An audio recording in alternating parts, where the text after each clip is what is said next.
Sei que as pessoas se casam JSL Netes de iniciar uma discussão de como fazer o casamento funcionar, talvez devamos propor uma pausa suficientemente prolongada para perguntar, qual é o propósito do casamento? Que estamos tentando realizar por meio dele? Se você fizesse a uma dúzia de amigos essas duas perguntas e pedisse que escrevessem em particular suas respostas, quantas opiniões diferentes você acha que receberia? Essas são algumas das que registrei tanto de solteiros quanto de casados: sexo, companheirismo, amor, prover um lar para os filhos, aceitação social, vantagem econômica e segurança. Debates amplos e recentes sobre o significado do casamento colocaram essas questões em primeiro plano. Alguns defendem que é possível ter todas essas coisas sem se casar. Há décadas, a sociedade decidiu que não é preciso casar para ter relações sexuais. Numa época em que metade dos lares é ocupada por solteiros, segundo o levantamento recente, ser casado não garante mais a aceitação social ou a vantagem econômica. Viver juntos está em alta. O que dizer do amor, da segurança, do companheirismo e de um lar para os filhos? Essas coisas não podem ser obtidas, até certo ponto, sem o casamento? Qual seria, então, a vantagem do matrimônio? Para responder a essas perguntas de forma completa, precisamos examiná-las com o olhar da fé, buscando a sabedoria de Deus. Vemos na Bíblia um quadro muito diferente. A partir de Gênesis, o primeiro livro da Bíblia, no qual lemos a história da criação, descobrimos que a ideia de casamento de Deus é a fusão de duas vidas da maneira mais profunda possível em uma nova unidade que não somente satisfará as pessoas envolvidas, como também servirá aos propósitos de Deus do modo mais elevado. Companheirismo e compromisso. O coração da humanidade clama por companhia. Somos criaturas sociais. O próprio Deus disse a respeito de Adão: não é bom que o homem esteja só. Gênesis 2:18. Lembro que esta análise foi feita antes da queda da humanidade, e que esse homem já tinha a companhia afetuosa e pessoal de Deus. Ainda assim, o Senhor disse: isso não basta. A solução de Deus à necessidade do homem foi criar a mulher. Gênesis 2:18. O termo hebraico usado aqui significa, literalmente, face a face. Isto é, Deus criou um ser com quem um homem poderia ter um relacionamento face a face. Isto revela o tipo de relação pessoal profunda por meio da qual os dois são ligados em uma união inseparável que satisfaz os anseios mais profundos do coração humano. O casamento foi a resposta de Deus à necessidade mais profunda do ser humano, a união da vida de uma pessoa com outra. Essa unidade deve abranger todos os aspectos da existência. Não se trata apenas de um relacionamento físico. Nem é simplesmente dar e receber apoio emocional. Mais que isso, é a união total de duas vidas no âmbito intelectual, social, espiritual, emocional e físico. Esse tipo de união não pode existir sem o compromisso profundo e duradouro que Deus quer que acompanhe o casamento. O casamento não é um contrato para tornar aceitáveis as relações sexuais. Não é simplesmente uma instituição social para prover o cuidado dos filhos. É mais do que uma clínica psicológica na qual obtemos o apoio emocional de que precisamos. É mais do que um meio de alcançar posição social ou segurança econômica. O propósito supremo do casamento não é alcançado nem mesmo quando ele é um veículo para o amor e o companheirismo, por mais valiosos que sejam.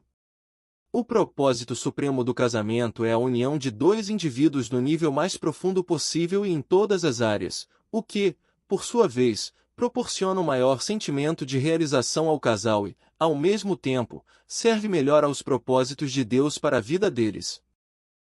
O que significa ser um V. É claro que só o fato de casar não garante a unidade de um casal.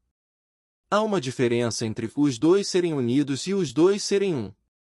Um velho pregador costumava dizer: quando você amarra dois gatos pelo rabo e os pendura na cerca, conseguiu uni-los, mas a unidade é uma coisa bem diferente.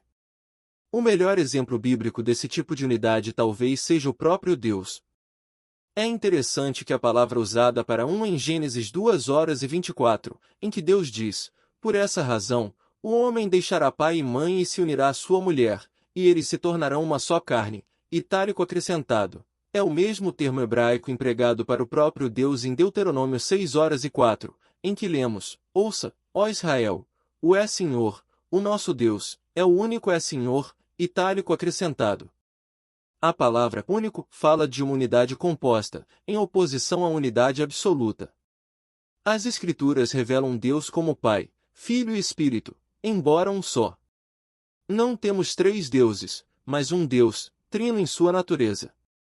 As ilustrações da Trindade são muitas, e todas falham em algum ponto, mas vou usar uma bastante comum para ilustrar algumas das implicações dessa unidade. Pai, Filho, Amram, Espírito Santo. O triângulo pode ser colocado em qualquer posição e os nomes Pai, Filho e Espírito Santo podem ser movidos para qualquer posição. Não faz diferença, pois Deus é um. O que não podemos fazer é apagar um lado ou remover um dos nomes. Tudo deve ficar junto. Deus é trino, Deus é um. Não podemos compreender plenamente essa declaração, mesmo assim, devemos falar de Deus dessa maneira, porque foi assim que ele se revelou. Não saberíamos que Deus é trino se ele não tivesse se revelado dessa forma. Não poderíamos saber que Deus é uma unidade não fosse o fato de ele ter revelado a si mesmo como tal. Deus é unidade. Por outro lado, Deus é diversidade. Não podemos afirmar que não há distinções entre a Trindade. Em termos estritos, o Espírito Santo não morreu por nós na cruz. Essa foi uma obra do Filho. Como cristãos, não há o Pai que habita em nós, mas o Espírito. Os membros da Trindade possuem papéis diversos, e ainda assim há unidade. É inconcebível que os membros da Trindade viessem a operar como entidades separadas. A partir de Gênesis 1:26, onde Deus disse: façamos o homem à nossa imagem, itálico acrescentado, até Apocalipse 22:16-21, descobrimos a Trindade operando em conjunto como uma unidade composta. Quais são as implicações dessa unidade divina no casamento? Eis um segundo triângulo. Desta vez, o triângulo não pode ser inclinado para apoiar-se em outro lado. Deus deve permanecer no vértice de um casamento cristão. Podemos, porém, mudar a posição dos nomes marido e mulher, pois eles devem ser um. Eminência nossa era individualista, unidade não é um conceito dos mais cultivados. Todavia, a unidade conjugal não erradica a personalidade. Pelo contrário, ela liberta as pessoas para expressarem sua diversidade, ao mesmo tempo, experimentarem completa unidade com seu parceiro. Você é livre para ser tudo o que Deus pretende que seja, mesmo experimentando tudo o que Deus pretendeu quando uniu você no casamento. Nenhuma verdade poderia ser mais libertadora e satisfatória.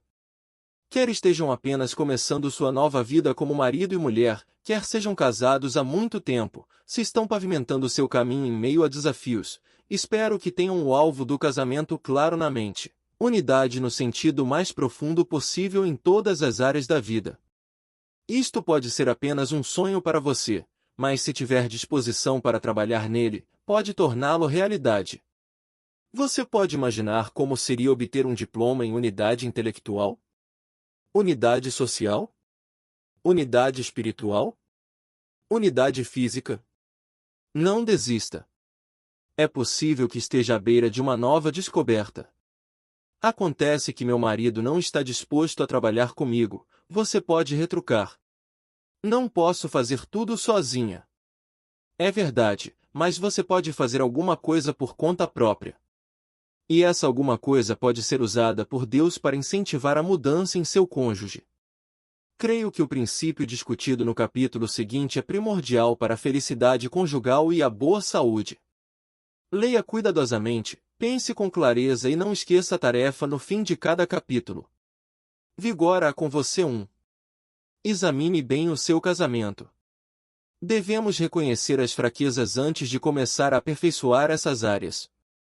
Em uma folha separada, faça 4 colunas paralelas com os seguintes títulos: intelectual, social, físico, espiritual. Sob cada título, liste as características que acha que tem em comum com seu cônjuge. Em que área sua unidade é mais fraca? O que você poderia fazer para estimular o crescimento nessa área? O que você vai fazer a respeito? 2. Sugira que seu parceiro leia o capítulo, faça uma lista similar e responda as questões acima. Quando vocês dois estiverem se sentindo bem e abertos para o crescimento pessoal, compartilhem os resultados e concordem sobre as atitudes que aumentarão a unidade. Concentrem-se em uma área de cada vez.